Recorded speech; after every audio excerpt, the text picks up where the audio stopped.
more on this. Let's now cross live to SABC News Correspondent Trent Murray, who's joining us live from Tel Aviv. Trent, it's very good to have you with us. A very good afternoon. So what can you confirm to us about the Iran-Israeli tension? We are getting the latest reports from The Guardian about an hour ago when I checked that Iran has vowed to actually revenge for Israelis' strikes, saying it will write an end of the story.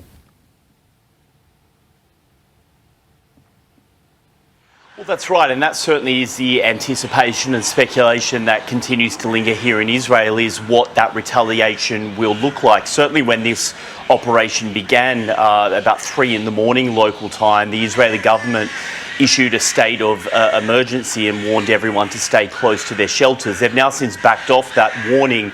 I mean, all of the sort of initial war planning and analysis around a situation like this suggested that a response from Iran would come fast and hard against any sort of Israeli encroachment in their territory, but we've just not seen it yet. We did see some drones fired off earlier in the day, but they were all intercepted by the Israelis. I guess the question right now for many people here is that response still coming, or has the Israelis launched such a crushing blow on the Iranian defense establishment that they are feeling somewhat, or they're struggling, I guess you could say, to launch any kind of retaliation? The state of emergency is still in place, and they're not taking any precautions here. All large gatherings have been banned, and we're also being told that hospitals have been put on a war footing, clearing out their underground car parks in order to prepare to administer medical care underground if there are strikes on the surface.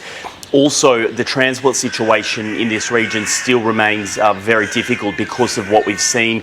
We know that the airspace here in Israel is closed. The country's main airport is also closed. And in the past couple of hours, all of the major Israeli airlines have actually evacuated their aeroplanes outside of Israel to places like Cyprus and Greece, seemingly trying to get their aircraft out of harm's way. There is some sort of Iranian response. But what the Israelis are saying right now is that they are considering this major offensive a success. So far, they say that they killed a number of senior Iranian commanders. They took out air defense systems and have also bombed the country's nuclear enrichment facility. And that was just the first phase. Every hour, we are hearing more and more reports of more waves of airstrikes. The estimates here, according to the government, is that this is a campaign that could last for up to 2 weeks.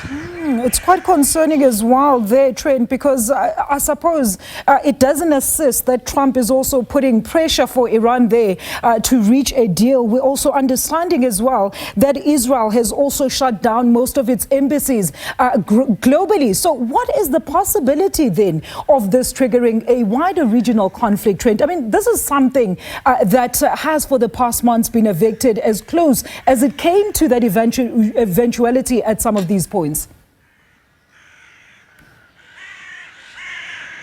Well, look, I think the risk of this triggering a major war is still very high, and I think the fact that the Israeli government issued a state of emergency in the minutes after launching these strikes speaks to their level of concern about maintaining safety on the home front here.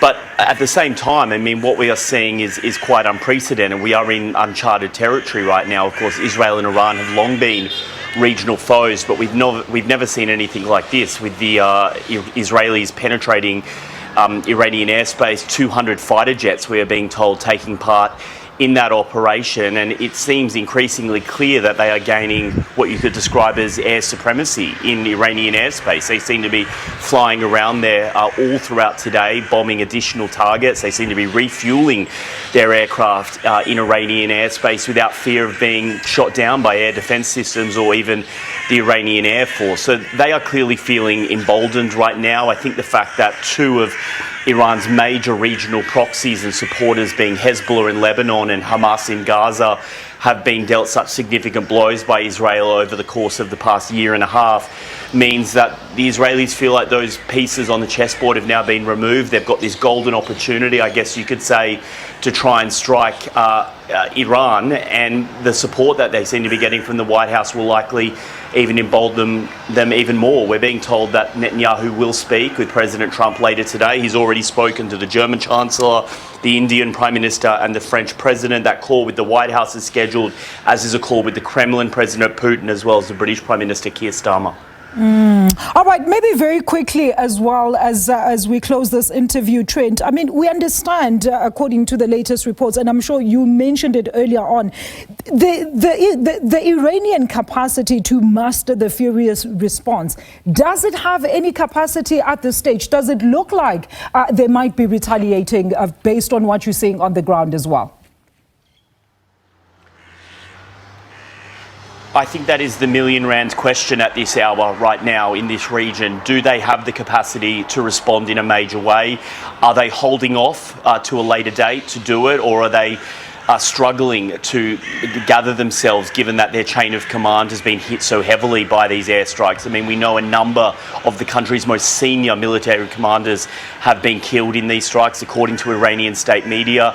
We are also hearing that in Iran they are starting to throttle the internet somewhat in order to try and remove the risk of photos and videos of their destroyed infrastructure being posted on the internet, and helping the Israelis from an intelligence perspective. So look, I mean, it's one of those moments where we just don't know. But certainly I think right now they're not taking any chances here. That state of emergency will remain in place, but we do have some critical hours and days ahead, undoubtedly. All right, Trent, thank you so much for that comprehensive update. That is SABC News correspondent there, Trent Murray, joining us live from Tel Aviv.